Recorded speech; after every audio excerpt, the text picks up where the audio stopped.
Hello students, homework help में आपका स्वागत है। आज का हमारा निबंध का विषय आप सभी लोगों की असली जिंदगी से कहीं ना कहीं ताल्लुक रखता है।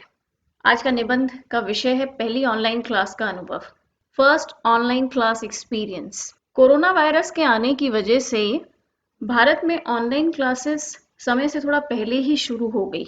सभी बच्चे जिन्होंने कभी सोचा भी नहीं था कि इस तरीके से ऑनलाइन क्लास अटेंड करेंगे, उन सभी ने ऑनलाइन क्लासेस का अनुभव चख लिया। तो आपको इसी पर निबंध लिखना है कि आपकी पहली ऑनलाइन क्लास का अनुभव कैसा रहा। इसमें आप लोगों का अगर कोई रियल एक्सपीरियंस है तो आप अपना एक्सपीरियंस शेयर कर सकते हैं, नहीं तो आपको कुछ ना कुछ लिखना पड़ेगा अपनी तरफ से। तो निबंध में हमेशा की तरह पहले हम एक इंट्रोडक्शन पार्ट होगा हमारा, उसके बाद मेन बॉडी पार्ट और उसके बाद कंक्लूजन। ज्यादातर बच्चों को यही दिक्कत आती है कि मैम इसकी शुरुआत कैसे करें एस्से की। तो देखिए, पहली ऑनलाइन क्लास का अनुभव आपको लिखना है। तो इसकी जब आप एक भूमिका तैयार करेंगे, जब आप इंट्रोडक्शन तैयार करेंगे, तो उसमें आप कैसे लिखेंगे? क्योंकि पहली ऑनलाइन क्लास कोरोना काल में शुरू हुई है, तो हम उसी के तरीके से कुछ शुरू करेंगे कि कोरोना की वजह से तालाबंदी हो गई, जिसकी वजह से ऑनलाइन क्लास हुई, मुझे उसके बारे में कुछ नहीं मालूम था। इस तरीके से आप कुछ शुरू करेंगे और फिर उसके मिडिल सेक्शन में जो बॉडी पार्ट है वहां पर आप 2-3 छोटे-छोटे पैराग्राफ्स में बताएंगे कि आपका अनुभव कैसा रहा। अब अगर सीधा आप ये लिख देंगे कि मैंने ऐप खोली, क्लास अटेंड करी, क्लास खत्म हो गई, चलो जी हो गया, तो पैराग्राफ या ऐसे पढ़ने में कोई मजा नहीं आएगा ना। तो आपको कोई मजेदार, कोई फनी इवेंट बीच में डालना पड़ेगा। तो चलिए शुरू करते हैं। हाँ, लास्ट में कंक्लूजन में हम बताएंगे कि ऑनलाइन क्लासेस अच्छी हैं या बुरी हैं, आपको कैसा लगा। इस तरीके से करके हम अपने निबंध को खत्म करेंगे। तो अब हम शुरू करते हैं। जो निबंध हमने यहाँ पर लिखा हुआ है, हर बार की तरह जैसा आप जानते हैं कि इस ऐसे का लिखित रूप आपको essayshop.com पर मिल जाएगा, वहां से आप मदद ले सकते हैं। जब मार्च 2020 को माननीय प्रधानमंत्री श्री नरेंद्र मोदी ने पूरे देश में लॉकडाउन यानी तालाबंदी की घोषणा की, मैं सुनकर स्तब्ध रह गया। एक बात मैं बताना भूल गई, मैं यहाँ पर मैं सुनकर स्तब्ध रह गया। आप लोग सोचेंगे मैम ऐसे क्यों बोल रही हैं? क्योंकि यह जो ऐसे है ये हमारे एक स्टूडेंट लेखक, आप देख रहे हैं स्क्रीन पर, यह निबंध आर्यन गुप्ता के द्वारा लिखा गया है।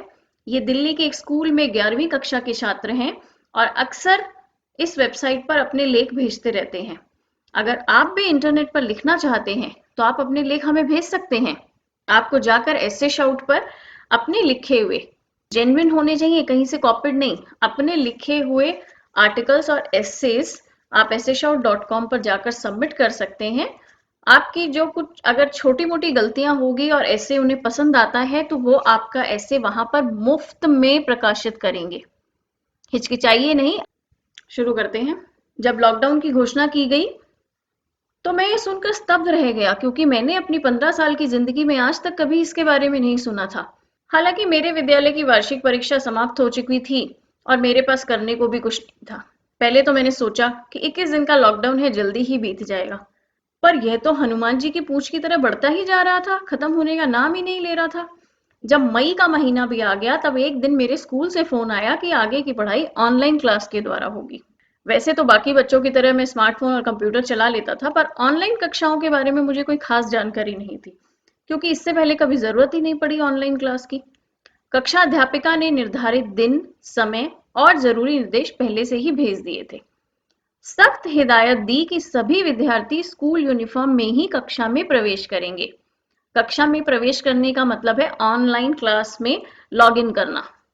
आगे ये बता रहे हैं मेरी पहली ऑनलाइन क्लास, इस तरीके से इसका उपशीर्षक देकर कि क्लास के दौरान क्या हुआ। निर्धारित समय से 1 घंटा पहले ही उठकर मैं तैयार हो गया। मम्मी ने कहा कि सोचो, तुम पहले की तरह ही अपनी असली के विद्यालय में जा रहे हो और उसी गंभीरता से बैठकर पढ़ाई करना। घर में सभी को हिदायत थी कि कोई भी शोर शराबा ना करे। व्हाट्सएप पर एक मीटिंग आईडी और पासवर्ड भेजा गया टीचर के द्वारा। मैंने जूम ऐप पहले से ही डाउनलोड कर रखी थी। आप सभी लोग अब तक तो ये जान गए होंगे कि बहुत सी वीडियो कॉन्फ्रेंसिंग ऐप्स होती हैं जिनके द्वारा आप ऑनलाइन क्लासेस अटेंड कर सकते हैं। पासवर्ड और आईडी डालते ही मेरा सामना जाने माने चेहरों से हुआ। इनमें से कुछ मेरी पिछली कक्षा के सहपाठी थे और कुछ नए चेहरे भी थे, क्योंकि मैं अब 10वीं से 11वीं कक्षा में प्रवेश कर चुका था। क्योंकि 10वीं से जब 11वीं में बच्चे आते हैं तो सेक्शंस डिवाइड हो जाते हैं, कुछ बच्चे कॉमर्स में चले जाते हैं, कुछ साइंस में और कुछ ह्यूमैनिटीज में। इसलिए उन्होंने यहाँ पर ऐसा लिखा है कि कुछ पिछली कक्षा के थे और कुछ नए बच्चे थे। तभी सामने स्क्रीन पर एक नई अध्यापिका प्रकट हुई। देखिए कितना अच्छा इस बच्चे ने इस्तेमाल किया है कि स्क्रीन पर अध्यापिका प्रकट हुई। इस तरीके से नए नए शब्दों का इस्तेमाल कीजिए आप भी अपनी लिखाई में। उन्होंने सभी बच्चों को अपना परिचय दिया और हमारे बारे में भी पूछा। उस समय एहसास हुआ कि ज्यादातर बच्चों की ये पहली ऑनलाइन क्लास थी। सिर्फ मैं ही नहीं घबरा रहा था। परिचय का सिलसिला खत्म होने के बाद पढ़ाई शुरू हुई। अध्यापिका जी ने एक बोर्ड लगाया हुआ था जिस पर लिखकर वे हमें समझा रही थी। जैसे हम अपना हाथ ऊपर उठाकर पारंपरिक विद्यालय में अपने सवाल पूछते थे, उसी प्रकार ऑनलाइन क्लास में भी हाथ उठाकर आप अध्यापिका जी को अपना प्रश्न बता सकते हैं या लिखकर भी अपनी शंकाओं का समाधान कर सकते हैं। इस तरीके से इन्होंने बताया हुआ है कि कैसा कैसा हुआ। अब आ गया कहानी में ट्विस्ट। पहली ऑनलाइन क्लास में क्या हुआ जो इसे पहली ऑनलाइन क्लास को कुछ अलग बना देता है। कक्षा शुरू हुए अभी 20 मिनट ही हुए थे कि एक बच्चे को कुछ शरारत सूझी और उस बच्चे ने अपने कंप्यूटर की स्क्रीन से कुछ गंदे या अश्लील फिल्मी गाने लगा दिए। कोई भी ऑनलाइन क्लास के नुकसान से परिचित नहीं था। अध्यापिका को भी कुछ समझ नहीं आया कि क्या करे। तभी देवांशी नाम की एक लड़की, जिसे पहले से ऑनलाइन क्लास का अनुभव था, उसने टीचर की मदद की। टीचर ने परिस्थिति को संभाला और उस बच्चे को कक्षा से बाहर कर दिया।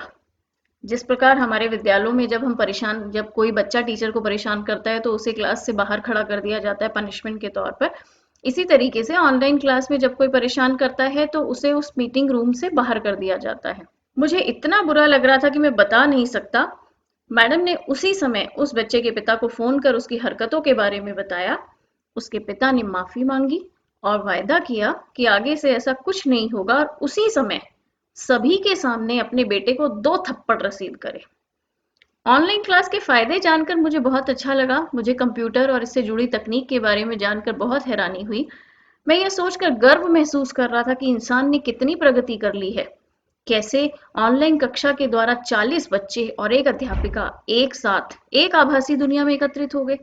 इसके द्वारा हम अपनी पढ़ाई पूरी कर पाए। ऑनलाइन कक्षाओं के द्वारा ही यह संभव हो पाया है कि लॉकडाउन में भी हम घर बैठे ही पढ़ाई कर रहे हैं। ऐसा लगा मानो विद्यालय घर में आ पहुंचा है। हालांकि मेरी पहली ऑनलाइन कक्षा का अनुभव ज्यादा अच्छा ना था, पर जरूरी नहीं है ऐसा हर किसी के साथ हो। जैसा कि हर सिक्के के 2 पहलू होते हैं, उसी प्रकार ऑनलाइन कक्षाएं भी हैं। यह तो विद्यार्थियों पर निर्भर करता है कि वे किसी भी तकनीक को किस तरह फायदेमंद तरीके से उपयोग करते हैं। तो ये निबंध हमारा खत्म हुआ।